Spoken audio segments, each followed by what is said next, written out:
more bigs that I actually got hands on with, or I can move on down the line. Yeah. We'll keep rotating through. Rolling. So I did a theater demo for Days Gone, which was interesting because E3 has a bad habit of you take the time, you make this appointment, you stand in line and wait, and you get shuttled into a theater. And I've had this with Ubisoft many times. Please don't do this to me tomorrow, Ubisoft.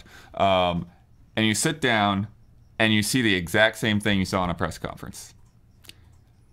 Days Gone does and does not do that at the same time. Because what they do is they put you in the same scenario, the same mission, but this whole game is about open world dynamics.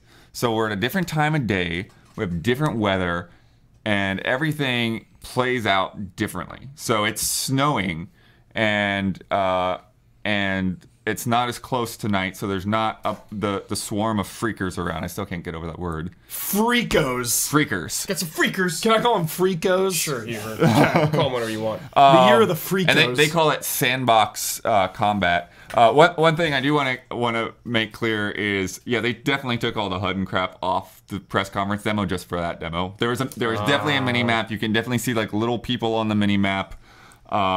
There's not a whole lot on there, but there's also things that I could see where your motorcycle has a fuel percentage and it has a damage percentage. Cool. So if you just go smashing through stuff on your bike, you're gonna have to get it fixed somewhere. Is there fast travel? I don't know.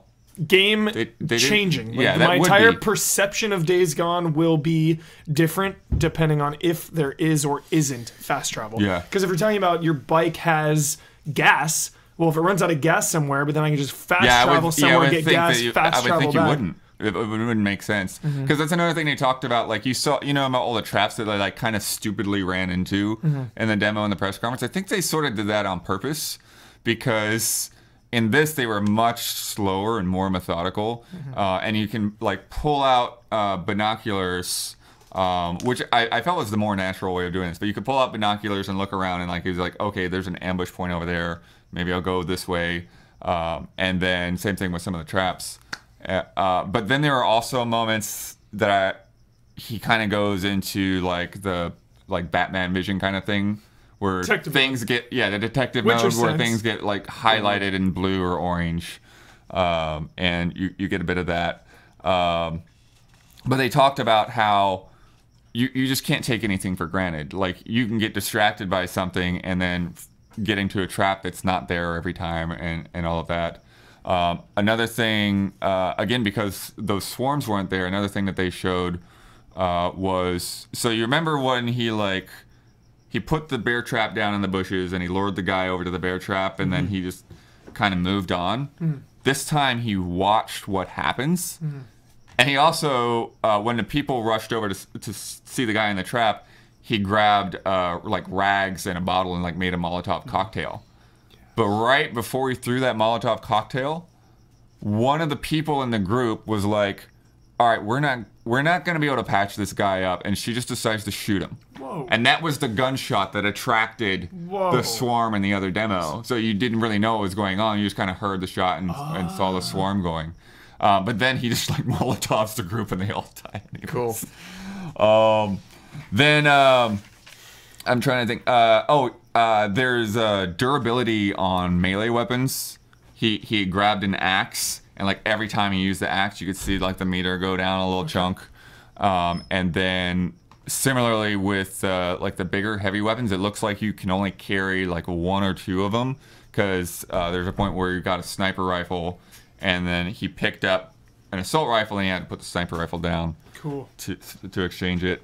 Let's see. Yeah, Speaking of my language, Blood, a lot of survival elements is what I wanted out of this game. So if you think of the position of that camp, so he kind of went down the river and like came across the river at the camp. This one, he came in the backside, and there were all of these guys there. He used like a crossbow to take out a sniper, and then he used a sniper rifle to he just picked them off like one by one and got in there. Silenced or unsilenced sniper That rifle? was a silenced sniper rifle. Okay. Which I think is important in this world. Yeah, of course. That's why I asked. There's another moment earlier on where they did kind of like, it's almost like a scene right out of The Walking Dead, where there's like a freaker that's chained to a tree is like a trap, and there's just some idiot that's just taunting it, and then you shoot the chain and the freaker kills the guy, and then you just come up and take out the freaker real quick. Fun.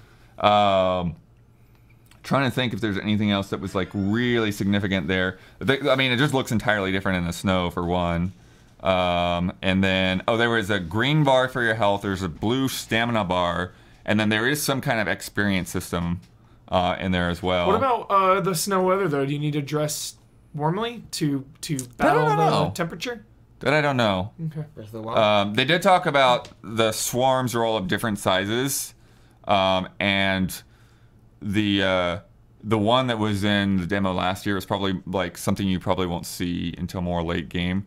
But you really have to like choose your battles. Like you just don't want to go and take a swarm on most of the time unless it's a smaller thing. And then, and like I said, like things happen even if you're like not really in close range or paying attention. Like they really emphasize the living world, and I think they talked about this last year too, but it's something I've forgotten. Is freakers and like the other creatures, like they have needs. They have to eat and they have to drink, and so they are going to routinely have to go to water sources and find food and stuff like that. So it really affects how that AI behaves.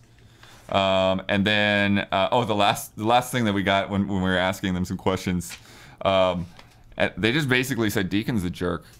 His motivations are all self-centered. He doesn't care about other people really, except what they can do for him. The main reason that he rescues this guy is because he can fix the motorcycle. So they must believe that they have something interesting, an interesting story to tell, because that is a very risky move to make your main protagonist unlikable in a sense like that, Yeah. If he's just a bad guy, Some criticism with Last of Us with Joel. A lot of people that don't care for Last of Us as much just can't get behind Joel as a character. Well, I wonder if it is like The Last of Us, because at the very, very, very beginning of The Last of Us, you are given context for why Joel is a jerk. You feel for him immediately in that sense. I think it would be interesting if you were just in this world and you don't have that context for why Deacon is a jerk. Because we've seen the trailer, Deacon has like a girlfriend or a wife or a sister. Yeah, they sound like they don't want to talk that much about story yet. Okay. He misses her face on his chin. Yeah. He misses their soft skin. He's a jerk because his girlfriend's gone, man. Yeah. Joel's a jerk because his daughter died. Yeah. Japan Man, what a callback, Ben. Japan Man. Can you believe X3. he pulled that back up? Japan Man. This is her face on his chin. The soft skin. That rhymed. Yep. That rhymed. I don't know. Hey, we got 6 minutes left. We got 6 minutes left? Oh, man. I've got so much more to talk about. We got more stuff. Sorry, Blood, are you done? I mean, I've got more stuff too. I'm done with Days Gone. Yeah. Okay. I do think that I'm very interested to see that world work, and I hope that all of those systems work the way that they want them to. Me too, Bloodworth. I'm really banking on Days Gone. Hope it's good. Please be good. Everything you were saying sounded really good. Yeah, all the survival stuff just really double down on that. Yeah. Make the world dangerous, make everything meaningful, loot, supplies, gas for your motorcycle. Make going out in the wild dangerous. Yes. Let's hope. I will try to make this quick, but it was very